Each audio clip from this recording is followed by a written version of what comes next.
Every so often, there comes an event, a disease, or a mistake that puts the lives of everyone on Earth at stake. And many people don't even know they happened. Some are blissfully unaware of the times we've all been on the brink of total destruction, which makes it our job to enlighten them. Here we've collected all kinds of events that could have destroyed humankind. This is terrifying times the world could have ended. 12. Abel Archer 83. If you're not familiar with the Abel Archer exercises, they were basically simulations that tested periods of conflict escalation. Now, the 5-day exercise in 1983 featured a few new things, like cooperation and participation of heads of governments, radio silences, and unique coded messages. The problem with the newer, more realistic exercises was that the members of the Soviet military and the Soviet Politburo believed it all to be a ruse. They thought that with escalating tensions between the Soviet Union and the United States, the simulated exercises were obscuring and disguising a real nuclear first strike. Air units in Poland and East Germany were put on alert and told to be ready for action, and the Soviets even got their own nuclear forces ready. Once the exercise ended, though, everyone took a breath and they all went back to their day-to-day. 11. Rotella planticola. You'll be thrilled that you're not starving after this one. Back in the 1990s, there was a biotech company that wanted to figure out how to safely get rid of crop residue without having to burn the crops to get rid of it, as the residue can harbor harmful pathogens. So they turned their attention to Rotella planticola, as it's easily modified and can be extremely aggressive. They tested their hypothesis, but only on sterile soil, and thank the universe someone else decided to perform a few tests before the bacteria was released. The others tested the bacteria in ordinary soil and quickly figured out that it could kill plants because of its ethanol production. It's believed that if it had been released, there's reasonably good possibility that it would have spread quickly and killed fast, possibly taking out all plant life on the planet. We dodged a real bullet here, guys. 10. Carrington Event. This was a case of wrong place, right time for the world, but we kind of mean it in a good way. Let us explain. So on September 1st and 2nd, 1859, the Earth happened to be in the path of one of our sun's CMEs, coronal mass ejection, following a solar flare. And when it hit our magnetosphere, it caused a huge geomagnetic storm. This storm caused intensifying of the auroras and some incredible light displays around the globe. And it also messed with the planet's telegraph equipment. That's what we mean about wrong place. What do we mean by right time? Well, if we'd been hit by this same CME today, it would have caused far more damage and probably widespread panic, as it would cause a lot of electrical disruption and could take down the electrical grid. Talk about chaos. 9. Speaking of solar storms. In 2012, the Earth was extremely lucky to have been missed by a CME that was unusually strong and quite massive. We barely missed the direct hit by 9 days, which on a cosmic timescale is literally next to nothing. You know how we said that it would be terrible if we'd been hit by the Carrington Event now? Well, this CME was comparable in strength and would have been devastating to our electrical grid, so we can thank our lucky star that we didn't have to see it.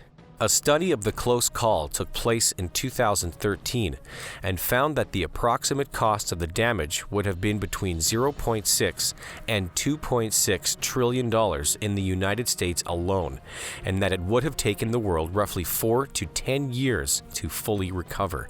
That could have been it for us people. 8. Get under the desks. This one's a fun one. It's a time we almost blew ourselves sky high over a false alarm. On November 9th, 1979, all was going great at NORAD until an alert began sounding and they were warned that 250 ballistic missiles were heading straight for the United States.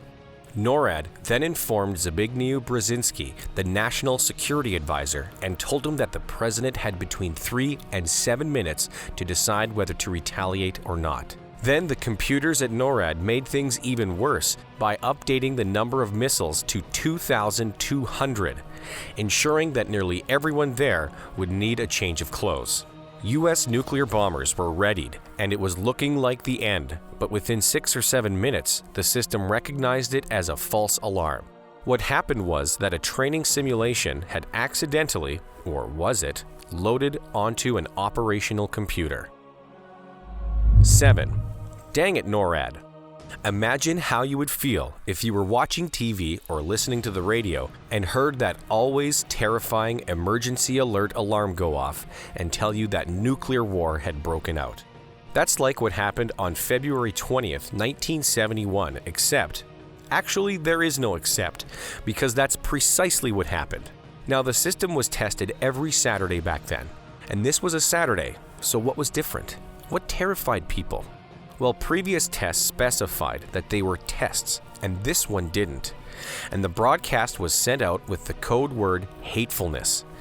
Hatefulness was the word told to broadcasters to let them know if or when the real thing ever happened, so it was taken seriously. This caused widespread panic and chaos around the United States, and that chaos lasted for 40 minutes before broadcasters were notified that it was a mistake. What happened? An operator located at the Cheyenne Mountain complex had accidentally put in the wrong tape. 6. It's not just the Americans. You may be getting the impression that NORAD and Americans are just a bit dumb, what with those close calls and major mistakes they seem to make. The thing is, it's not just them. The Russians have had their fair share of problems too. One time in 1995, radar systems in Russia spotted a missile heading right across their northern border, which would understandably be pretty terrifying. They immediately began preparations for war, as they thought it was possibly a preemptive attack, and the rocket's trajectory didn't help much. It launched off of Norway's northwestern coast, and the trajectory partially included an air corridor that spans all the way from North Dakota's Minuteman III missile silos to Moscow. It then reached an altitude of 903 miles, which the Russians thought seemed a lot like a US Trident missile, which could be launched from a submarine.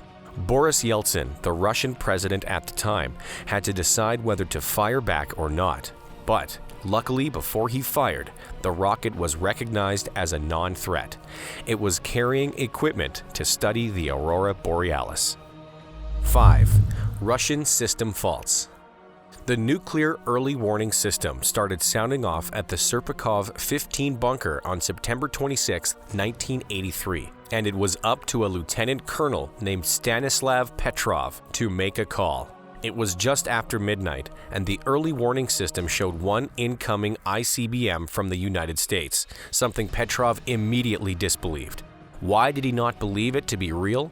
Because he figured that if the US were going to pull off a first-strike nuclear attack, they'd send hundreds of ICBMs at once to ensure the Soviets had no way to retaliate.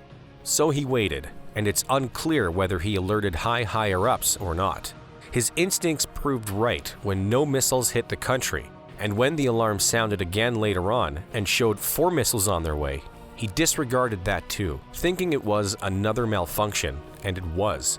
It turns out it was sunlight hitting high-altitude clouds and the position of the Soviet satellite's Molniya orbits that triggered the false alarm. Clouds and sunshine could have killed us all. 4. Black Death. Maybe it's time that we move on from human mistakes and get to some seriously scary epidemics. The Black Death or Black Plague was one of the most terrible epidemics humankind has ever seen and may have started spreading as early as 1331. It peaked in Europe between 1347 and 1351, and it was the first major plague outbreak in the area. Estimates put the number of fatalities around 75 to 200 million, with around 50 million in Europe alone. And it's thought that it took out between 30 and 60% of Europe's entire population. It also hatched a bunch of social, economic, and religious upheavals, and wholly changed European history forever. It took more than 200 years for world population levels to reach pre-plague levels again, and recurrent outbreaks happened in Europe all the way up until the 19th century. 3. Spanish flu. One would think that it would be hard to beat out something as destructive and devastating as the Black Plague, but it happened, and it wasn't good. This took place between January of 1918 and December of 1920. It was the first of two different pandemics where people had to deal with the H1N1 virus. More than 500 million people were infected worldwide, and the mortality rate was between 10 and 20%. And even those in the Arctic got sick, as well as people on remote islands in the Pacific Ocean. It quickly became one of the most deadly natural disasters in the history of the world and took out an estimated 50 to 100 million people, which at the time was between 3 and 5% of the entire world population. In the United States, during the first year of the pandemic, life expectancy dropped 12 years as around 28% of the country's population contracted it, and 500,000 to 675,000 people didn't beat it. 2. Mount Tambora. Back in 1815, a volcano named Mount Tambora on the island of Sumbawa blew its top, and it caused more than just loss of life. The volcano had been dormant for many centuries before it erupted, although it started showing signs of significant activity as early as 1812. When it did finally go, it erupted many times, and overall, it's thought that on the Volcanic Explosivity Index, the Mount Tambora eruption was a 7. The eruption packed around 4 times as much power as the 1883 eruption of Krakatoa and pumped out about 24 cubic miles worth of pyroclastic trachyandesite. Tambora took the lives of between 71,000 and 117,000 people, directly and indirectly, and it destroyed every bit of vegetation on the island. The eruption also sent out massive tsunamis in all directions and pumped so much ash into the atmosphere that it encircled the globe and created odd optical phenomena, adversely affected plant life, and set many places up for famine. We sure have seen some terrifying near misses so far, and we still have one more to go. But first, we'd like to ask, what would you do in a doomsday type situation? Are you prepared?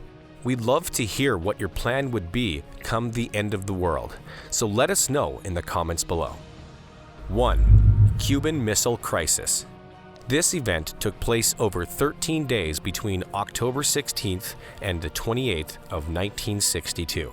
This was during the Cold War, so tensions were already high, and the Soviets made them even higher when they placed ballistic missiles in Cuba. The Americans quickly put up a blockade so that more missiles couldn't get through, and John F. Kennedy and the rest of the government made it clear that they wouldn't allow offensive weapons to be brought in or readied in Cuba. After an extremely tense near 2 weeks, Khrushchev and Kennedy reached an agreement, and the Soviets collected their things and headed home. The blockade officially ended on November 21, 1962, when all of the remaining missiles and bombers were removed from the country. If you enjoyed this video, do us a huge favor and give it a like.